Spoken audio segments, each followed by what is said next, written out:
Vəsiyyətnamənin olmaması mütləq vacib deyil. Sadəcə olaraq gələcəkdə varislər arasında əmlakla bağlı problemlərin yaranmaması üçün vəsiyyətnamənin mövcudluğu arzu olunandır. Bölgə TV xəbər verir ki, bunu hüquqşünas Ramil Hüseynov deyib. O açıqlamasında qeyd edib ki, vəsiyyətnamə olmadığı halda isə varislər arasında qanuni vərəsəlik münasibətləri əsasında əməliyyatların aparılması zəruridir.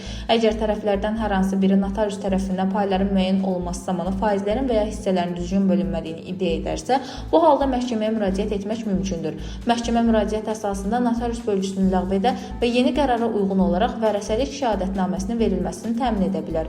Ümumiyyətlə, tərəflər arasında vəsiyyətlə bağlı mübahisələrin yaranmaması üçün qanunvericilikdə nəzərdə tutulmuş prosessual müddətlərə əməl etmək vacibdir. Bunun üçün isə vaxtında notariusa müraciət edilməlidir. Yalnız bundan sonra əgər bölgü varisləri qane etməzsə, məhkəməyə müraciət etmək kimi imkan yaranır. Dilbər Vüqar qızı, Bölgə TV.